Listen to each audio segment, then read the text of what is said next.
Morning, Lagos, and thank you for staying with us. You're listening to Smooth 98.1, Smooth Breakfast with me, Valentine. And Ayo Mairo Ese. Good morning, Lagos. Good morning. And to join the conversation this morning, we encourage you to send in messages through WhatsApp 0809 also on Twitter. We're on Twitter at Smooth981FM. Please use the hashtag freshly pressed 981. We're also streaming live on YouTube. So please watch and also use the live chat option to send in your reactions, comments, and messages through there.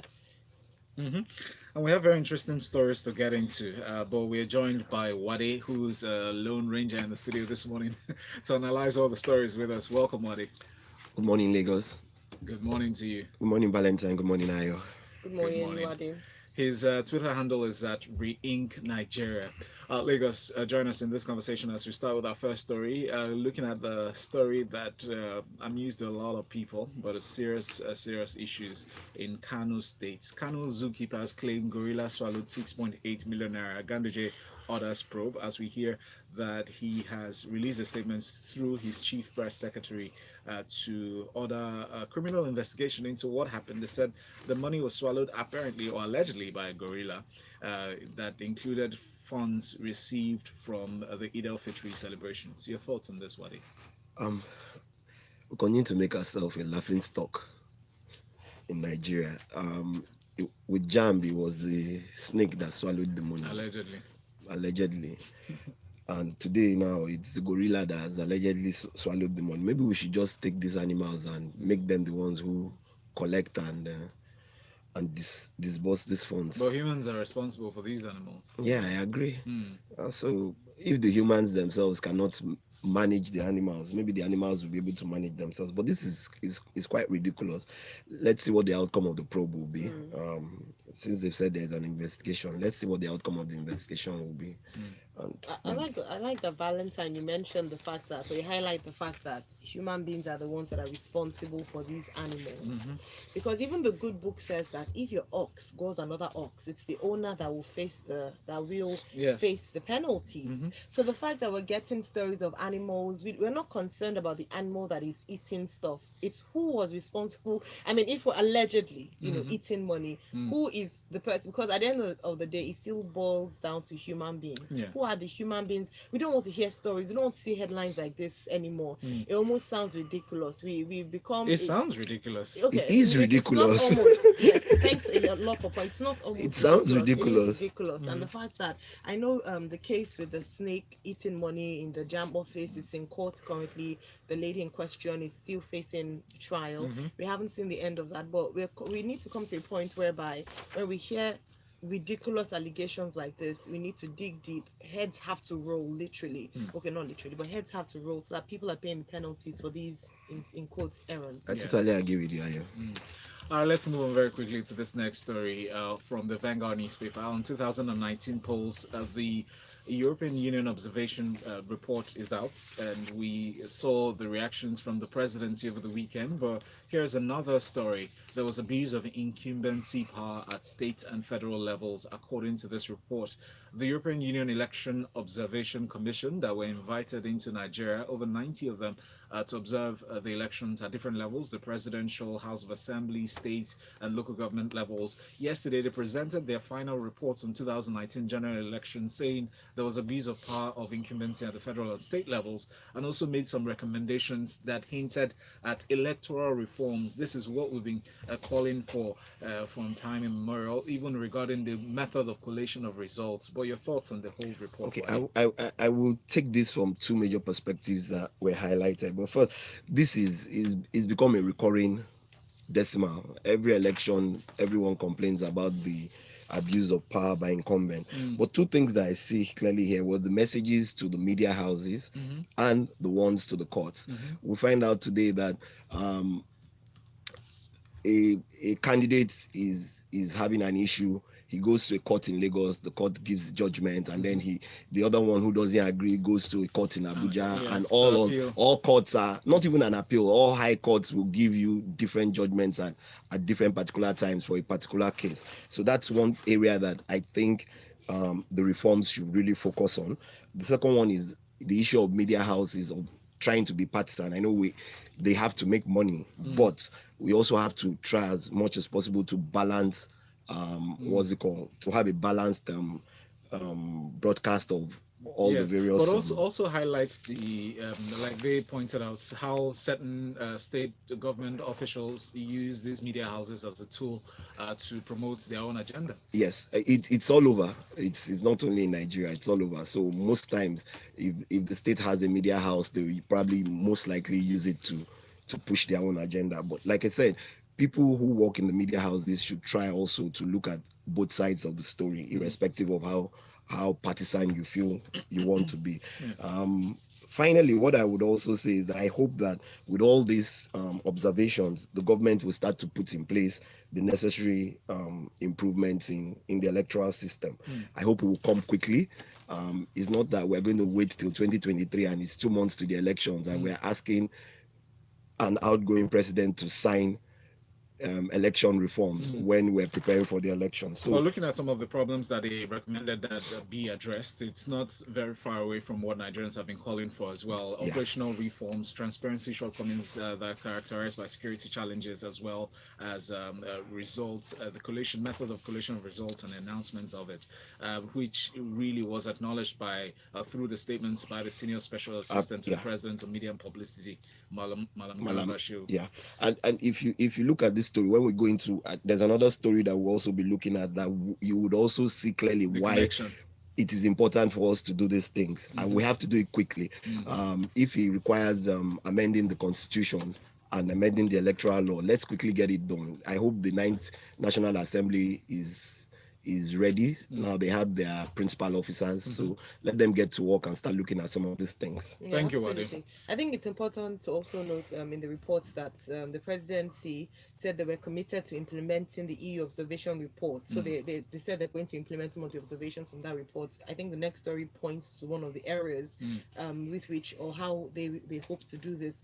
Also, the EU noted, according to Malam Galba Shehu, that the reports, there were marked improvements from previous elections, although they stated that more work had to be done. I think this is a critical statement because a number of times after the elections, we debated as to comparing this election to previous elections, and some people had said it was marked with more violence, a bit more irregularities. So from this report, according to the statement from the special assistant to the senior special assistant to the president of media and publicity, there was marked improvement, and also that they did not question the results of the presidential election. So I know Atiku has come out to speak and commend the EU for the report, but it's important that they didn't actually question the report, just the process. Very interesting. Before we get to the next story that links with this one, let's look at some of your messages. MI from Akoka says, Judge Orwell won't be pleased with these unintelligent jokes. Who still keeps huge cash carelessly within the reach of animals? EFCC, please go and investigate these dry jokes Monday. Dry jokes Monday, people. Thank you, MI. Shagun says, remember the snake swallowing money? That was when Jam was about to be cleaned up. Now a gorilla? Maybe the zoo's finances are about to be cleaned up. These weird excuses happen when the heat is turned up on corrupt politicians or corrupt officials who have not been accountable for decades. Do you know another animal is here? Because the first animal hasn't been dealt with. Yes. So you think you can come up with another stories of animals. All right, Comrade Henry says, I urge the president to, as a matter of urgent national importance, appoint his advisors as those speaking or acting on behalf of the federal government are doing so under illegality in the eye of the law. The appointment does not require Senate approval. He should equally forward the list of to-be ministers to the National Assembly for screening and approval. All right, next message from Unago. He says, good morning, sirs. Take any naira notes to any animal and they won't eat it. And I think the animals that swallowed it are still alive. Let the government operate the animals so the world can see. Shagun here says, why must European Union certify our election before it becomes credible? Let's do what is right at all times, please. Enough of this EU telling us what to do. All right, Lukman Saka from Bagada says, strange that you did not mention, we are going to mention that he about the position on the cross if Atiku's petition about the existence or none of the INEC server. I think you're referring to the fact that there were reports of him planning to have the a European Union street protest. speaking through the commissioner, that's the chief election observer here, actually stated over the weekend that they are not aware of any INEC server. That's what they said. Besides, we're going to look at that story shortly with regards to allegations of his street protest calls. Our next story from the Vanguard newspaper here says INEC proposes constitutional amendments to limit number of commercial parties, and this is coming on the heels of a 93rd political party called the Boots Party. It was affirmed by the instrumentality of the courts having initially declined to register the political association. INEC is saying that the Independent National Electoral Commission has lamented what it described as growing number of commercial platforms masquerading as political parties, otherwise described as parties for hire. Your thoughts, Uwade? This is long overdue. Well, long overdue. It's time that one of the things I see is this. A lot of these parties cannot even win an election. They don't even have an office outside the four walls of their house. Now, I think INEC should put in place a proposition that ensures that the minimum that you require for you to become a political party is to be able to have at least representation in 75% of the states. That's my own opinion. Yes, I mean, I quite agree with you, Uwade, on the membership-driven thoughts behind that. But shouldn't it go beyond just having physical properties or structures around different parts of the country? Shouldn't it be looking at areas of ideology behind their? Yeah, they've also said that, which is part of the things that you have to put in place. But first and foremost, you have to be sure that you can even campaign not just in Surulere or in VI, but you can campaign. If you're running for a presidential, 73 presidential candidates were on the ballot paper in 2019, 73. The waste of resources is humongous. That's one. Two, a lot of all these parties at the end of the day will all form a coalition and support one of the major parties. So why not just set up a proper coalition and set up a proper party? Another reason for this is most of them get government grants. So it's an avenue for me. I set up one-man shop and then I get 20 million from INEC for really what have I done? Hypothetically speaking. Yeah. So what do I do? So it's well overdue. I guess, like I said, National Assembly has a lot of work. So they should start sending these things to them. Let them start working on it so that the earlier we get them and transform the political system and let more organizations with proper ideology form political parties that have representation that shows that they are not a one-man led party that will just put my face on the ballot paper and that's all. All right. Next story, very quickly. New Telegraph has this one: allegation of my street protest false, and this is coming from the People's Democratic Party candidate for the last presidential election, Atiku Abubakar.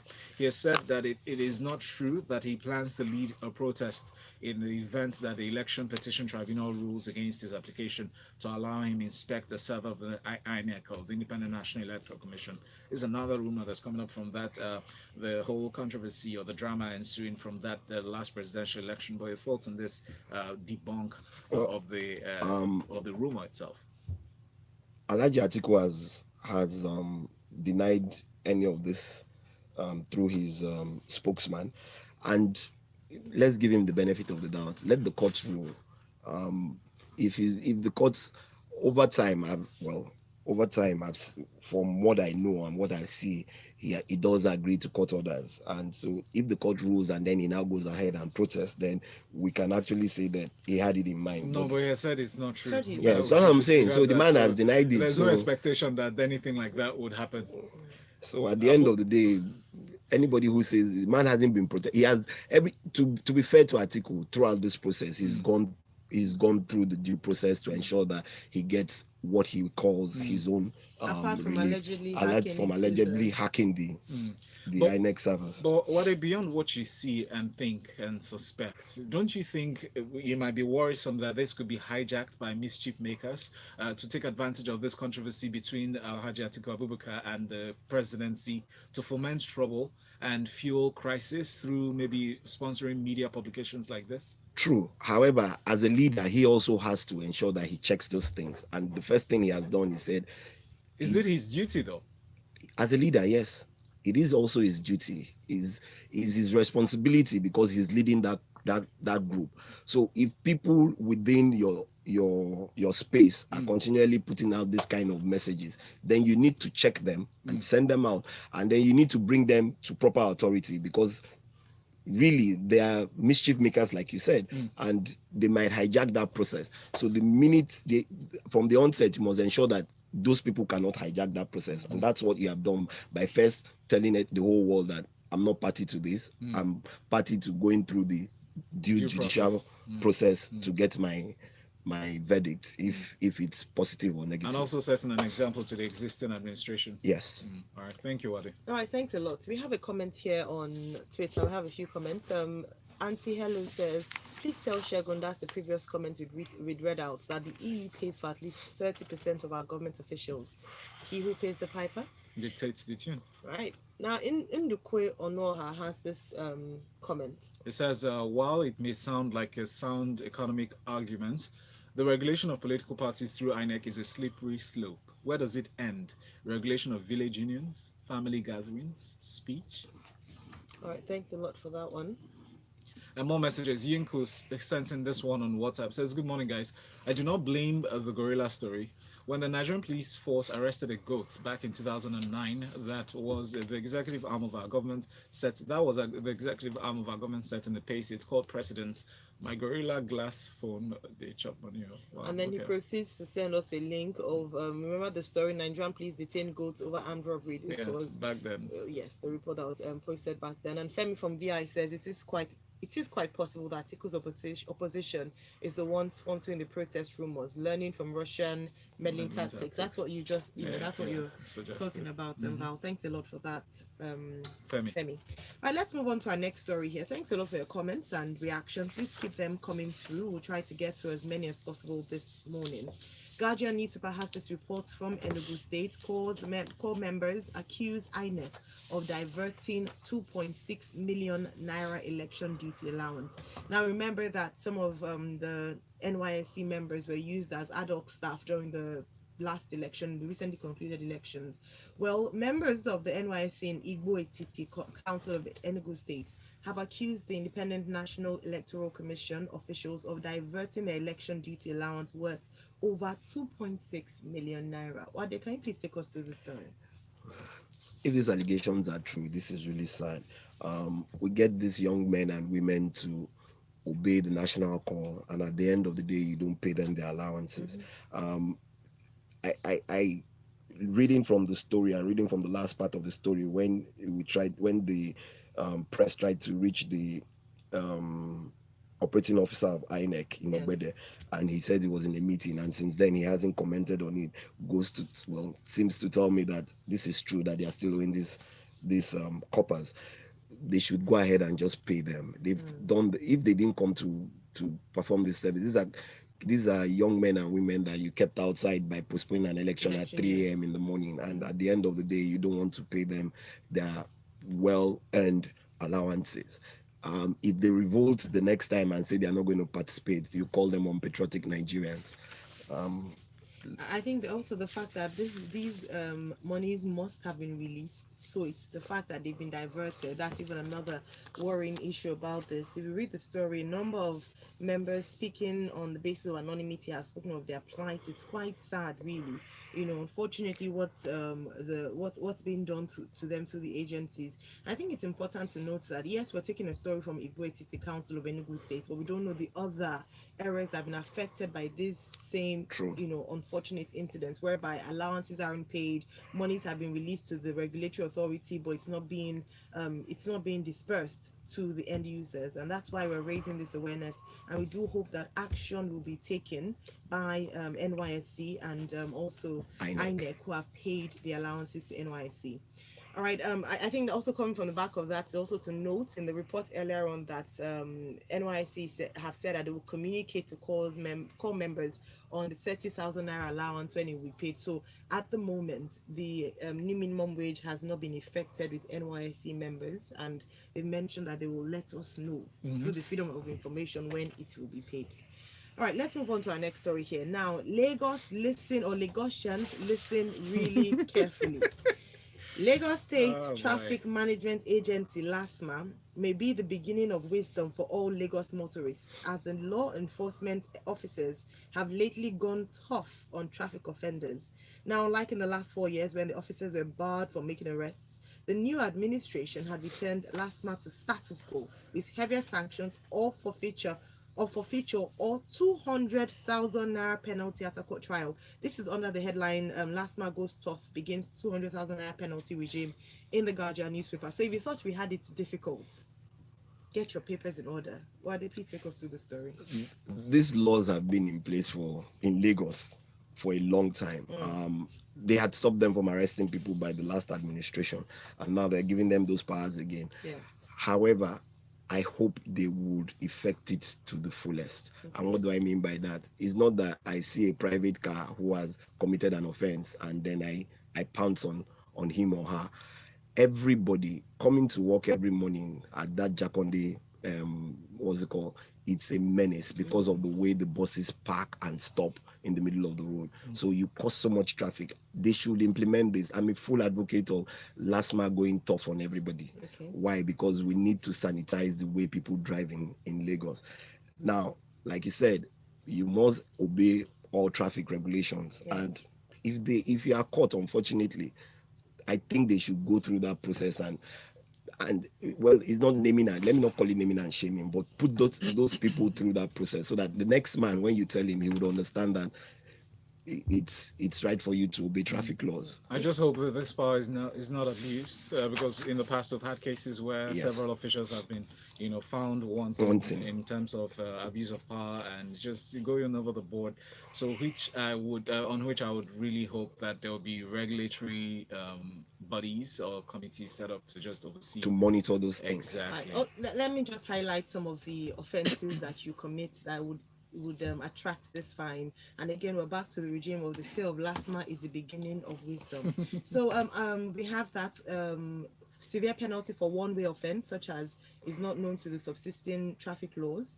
So failure to use seatbelt, on closed doors, or standing on the doorway while in motion, they all attract 20,000 naira each. Parking on the highway, obstruction of traffic, picking or dropping passengers on illegal bus stop attracts 50,000 naira. Driving on BRT designated lanes is 70,000 naira. Making a reverse on the highway, driving on curbs, and parking on walkways attracts 50,000 naira. Please listen carefully. Dropping passengers on laybys is slammed at 90,000 naira fine, and for every night a seized vehicle spent in the custody of LASTMA, a 1,000 naira fine is paid. And also to say that they've motivated the staff of LASTMA by giving them a 100% increase of monthly hazard allowance, not the salary. Nice. Yes. The hazard allowance, so from 5,000 naira to 10,000 naira monthly. And while I like that, also hinging on the abuse thing, but also coming back to say that increment might discourage them from receiving, side payments. So welfare, I think they're also trying to look at their welfare as well, making sure they have the right equipment, so and these will help.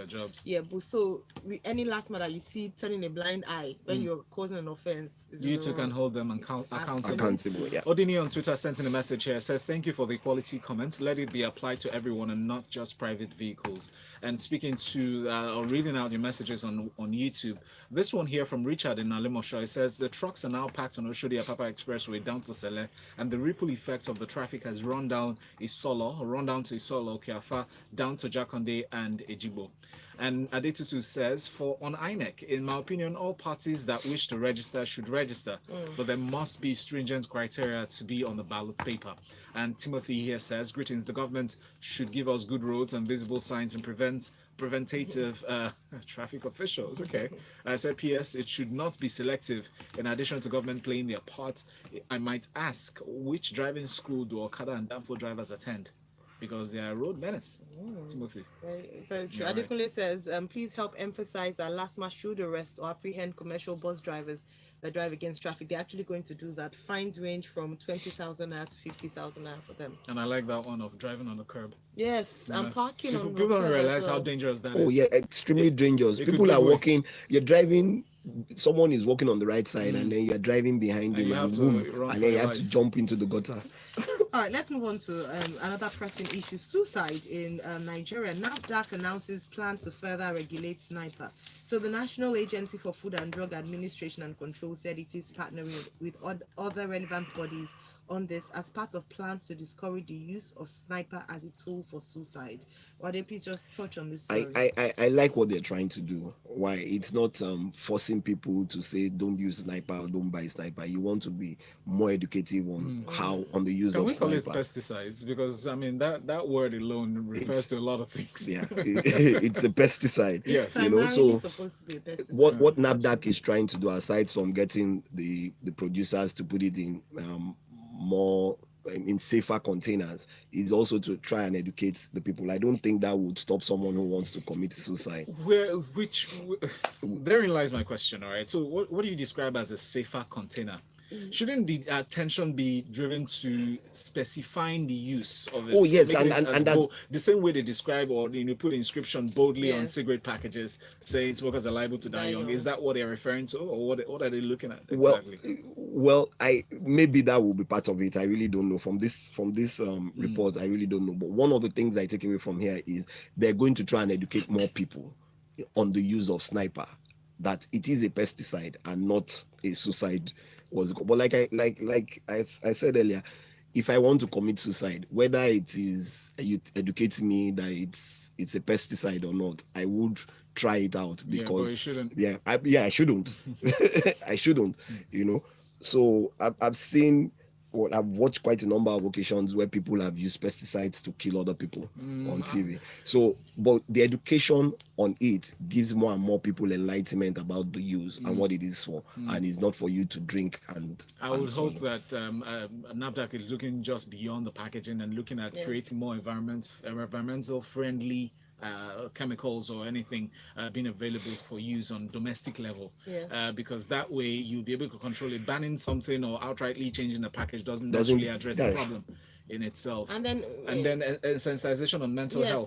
Exactly. And let's not neglect that. And also going back to that, it's very cheap to obtain a pack of sniper, and perhaps that's why a number of people have easy access to it. Maybe a review on price, so that it's not easily accessible to people. And if it's not being used for its original intention, which is as an agrochemical, then it should be withdrawn and perhaps the price hiked, so that people are discouraged from buying easily. All right, messages here. Bolaji Olawale says INEC promised 3,500 naira payment to core members after the postponement of elections, and the money didn't get even to the majority of the corpers. The sad fact is that core members cannot address the press or protest. Shayi says, hi team, INEC should bring the AFCC to investigate the unpaid election allowances. We need to start from there. And then more messages here. Fela from Ikeja says, why do we make laws for private motorists only and commercial buses go scot-free? No, not at all, Fela. What we read out included it's everybody. Yes, everyone. We talked about them hanging on the doors. I don't think private vehicles hang on their doors. That's primarily for public cars. Not only that, about hanging on the doors. I think in the last 4 years it's become worse in Lagos, because at the point in time, bus conductors will tell you that space is theirs and you can sit there. All right, final story here. National Fleet will end capital flight, says a report from Thisday. Then that Director General of the Nigerian Maritime Administration and Safety Agency, NIMASA, Dr. Dakuku Peterside, has said that Nigerians will be able to lift crude oil for export immediately the national fleet comes into operation. Please kindly take us through the story. Well, he was speaking at a conference in Oslo, Norway, and he said that the development would also lead to job creation. The first question I have a few questions for the Director General of NIMASA.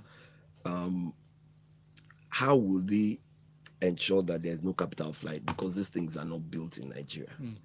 A lot of them are not maintained in Nigeria. So some of the things he talked about under the Deep Blue project, helicopters, boats, and quite a number of them. The first thing I think you should be looking at is how you bring in partners to start doing some of these things and to boost industrialization.